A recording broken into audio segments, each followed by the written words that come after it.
Be hammering people with the stick and chopping heads off. The worst thing that you can imagine in the paddock, Miller can do it. Danilo. Why? Big. Miguel Oliveira wins at home.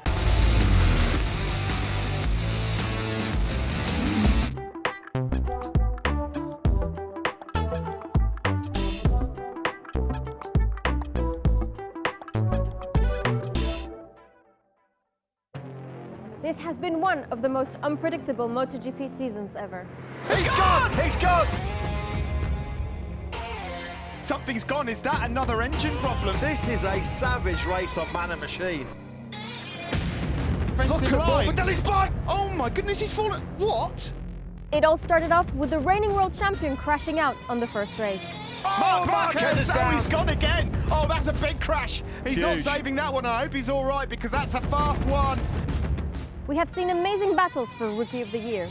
You beauty! A blazing victory for Binder. A new star is born.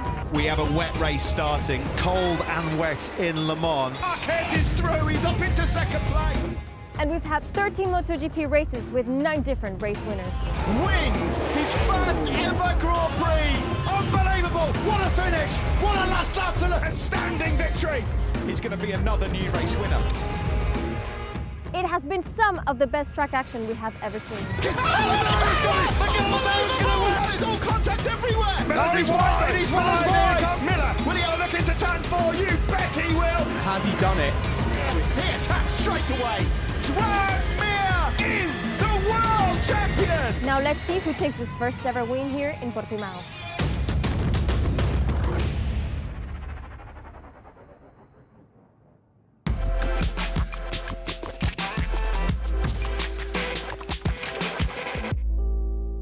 So Jack, how incredible was that last lap in Valencia? Here comes Miller in the slipstream. He Will needs he some be close mechanic enough? power. He's not. Morbidelli wins in Valencia. Pretty spectacular again. You know, I've been fortunate enough to be in 2 last lap battles now for the win, and this year again, both times I've come out second. Yeah. But no, amazing to be part of it. You know, for sure it'll make the highlight reel for the year. And I definitely got a lot of comments, you know, from friends and family at home. My poor grandparents were up at 2 a.m. in New Zealand watching it and trying to go back to sleep after the race. It was quite difficult, they said, but no, it was amazing. You know, it's great to get that kind of reaction. Even if you don't win, it's still amazing to be involved in awesome fights like that.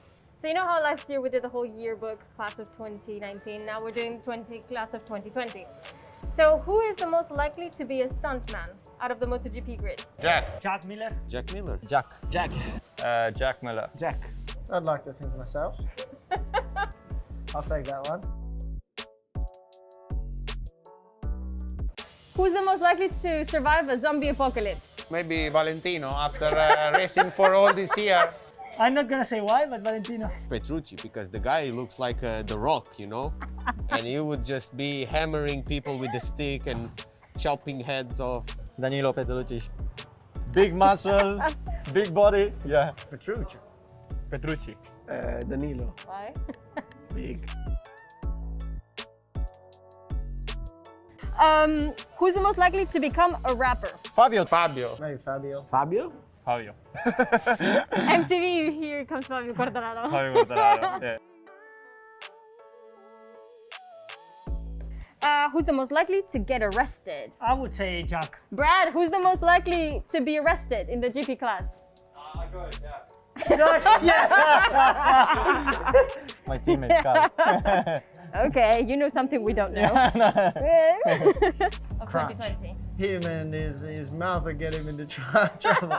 All the riders in Andorra, maybe they can be arrested for some tax problems, but I'm not sure. Arrested. Jack.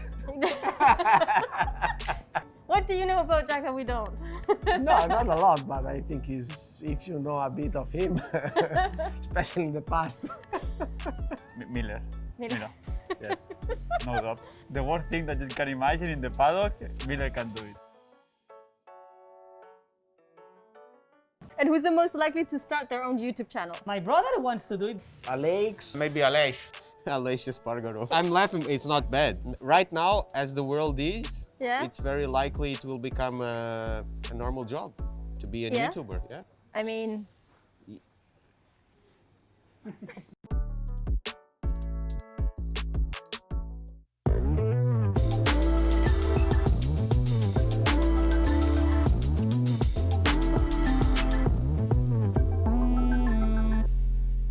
Portimao being a new layout for most of the riders here, there's bound to be a few crashes. So let's see how Alpinestars services their athletes. Hi, Jose.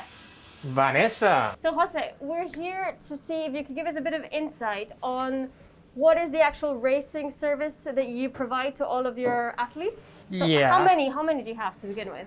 We have 24 riders in the full program wearing suits, boots and gloves. This is a technical track. We have Alex Marquez suit here. How many leathers do you provide per athlete? Every rider is starting the weekend with 4 leather suits. So why would Javan have to repair this one if he has 3 other ones that he can use? Obviously they're handmade, so could be small variations, but it doesn't matter how many they have. There is one that they feel like is their favorite one. Yeah. So sometimes they will crash on Saturday during qualifying, but they want to race on their leather suit even though they have more. Sometimes it's just a tiny crash and you just need to clean a little bit the suit, work on the logos, and they're good to go.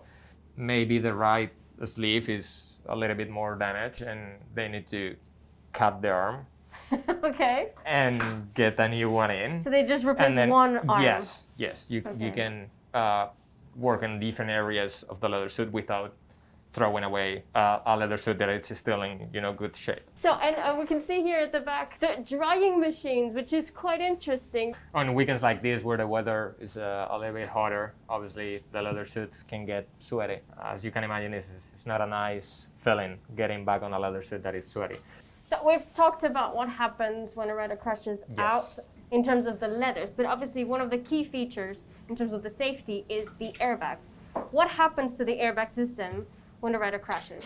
So when there's a crash and we bring the leather suit back here, Chris, our airbag technician, will get the airbag out of the leather suit, plug the airbag to his laptop, download the data from the crash, and analyze what happened. If you like, we can go upstairs and see how it works there. Yeah, sounds good. Yeah. So we were wondering, after seeing Alex's crash in Valencia too, if you could just walk us through what goes on with the airbag. What I have here is basically a breakdown of Alex's crash from last week. What you can see, the crash was about 2.6 seconds, so it's pretty quick. Here you can see this is basically he's riding along and then he starts to lose control at this point here and he gets launched from the bike. The airbag deploys at this point here. The airbag will be deployed between 20 and 40 milliseconds, so it's super, super quick. This point here is actually where Alex is off the bike, up in the air. And then obviously the airbag is deployed here, and this is the first impact that he makes when he lands. And then we have this point here is where Alex is sliding and basically tumbling along on the floor. Yeah. How much time does it stay deployed? It does depend, but generally you'll get protection for about 20 to 30 seconds. But as soon as it's deployed, it's a bit like a car airbag where it starts to deflate. So obviously it's absorbing the impacts, but around 20 to 30 seconds. Could we see the airbag in action without having to crash out? Yeah, sure. I think we've got some willing volunteers downstairs. So you might be wondering, what is it that we're doing with Fabio all suited up and with Jorge right next to him? You are each going to have to hold this container with water. Okay. We're going to deploy the airbag and you need to try to keep as much amount of water in the container as possible, okay? Yeah, it will be challenging because I've never tried an airbag without riding. Yeah? I mean, so it will be difficult. The challenge is on. Nervous? Okay. Yeah, a bit, yes. How's it feel? I'm going to take a step back because I don't want to get It's very difficult to keep it like this, huh? Just make sure to keep as much water as possible. Well, okay. Yeah? Yeah.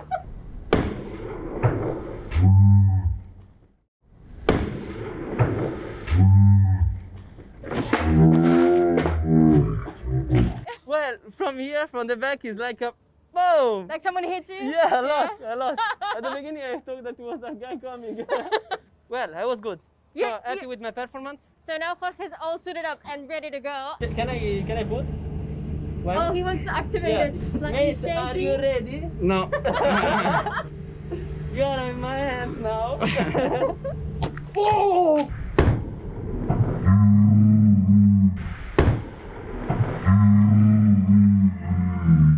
did a better job than me. No, I don't think so. I don't think so. Yours better. Okay, so put it down. Let's see. Wow, it was nice. Thank you. I think you win. I want it. I think so. I want it. Rock and roll, I want it. That was pretty epic, guys. I need to spend my money now. How did it feel though? Wow, it's not bad. Yeah? A bit aggressive, Yeah? a bit of pain in the back, but it's okay. Thank you guys. Thank you so much. Have an amazing last weekend of this 2020 season. Thank you. Bye-bye. Thank you, Anne.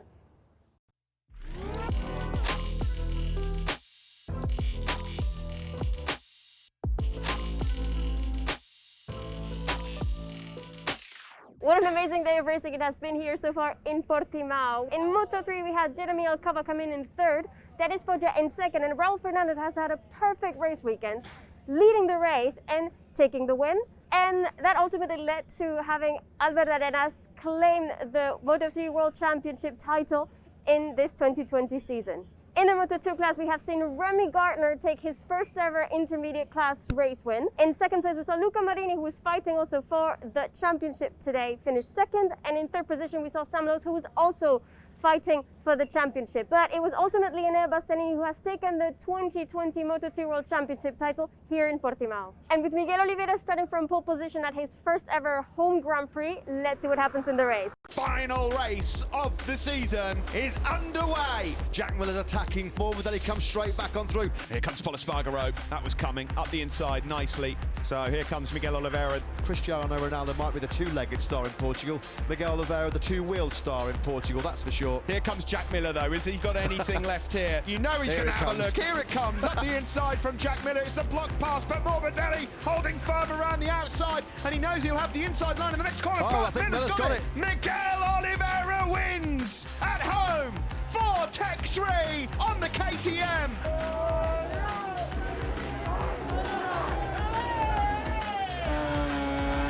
That was it for the MotoGP race, where local boy Miguel Oliveira has taken the first ever win here at Portimao, with Jack Miller taking second place and Franco Morbidelli finishing up in third. Now let's go talk to the teams. Monsieur Fontal, how are you? Vanessa. Congratulations, Hervé. Merci, thank you, all of you. So happy. So happy? Yeah. I don't know what to say, just I love MotoGP, I love Miguel Oliveira, and I love Portugal. Hi, Hervé. So the man of the hour. Yes, of the weekend? yes. Of the weekend, of the week. Of the week. Yes. So I mean, pole position and win at your home Grand Prix. First ever time racing in Portimao for the championship. Must be amazing. Yeah, it's unreal because the way I won the race, you know, it's a different kind of feeling. In Austria, I get an overtake in the last corner. Yeah. Now to be able to lead from start to finish, to manage all the pressure, it was. But what was going on your mind? I was just focusing on my lines, on the lap times, and manage the gap. And did you worry at any point that the tire was going to drop? Yes, I did, but I was keeping the same pace with quite a lot of margin, so I was relaxed that I got such an early gap to hit my lines and not overstress the tire, and it was a good race. Well, congratulations on this incredible win here in your home Grand Prix, and go celebrate with the team and your family. You deserve it. Thank you very much. Bye-bye. Thank you, Miguel. We did it. 2020 season is finally over here in Portimao, and it has been an incredible, unpredictable. We didn't know what was going to happen at any of the races. We have vlogged Inside Pass from hotel rooms, from my own house back in Spain. We have taken all of the possible safety precautions in order to travel all around Europe to be able to film Inside Pass for you guys, and it has been an absolute pleasure. What is going on?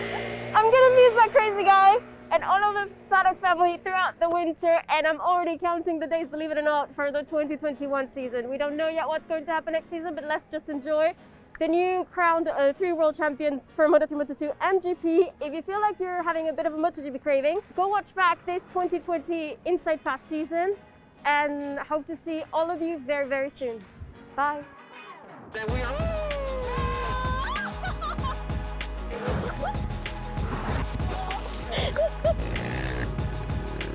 Oh boy.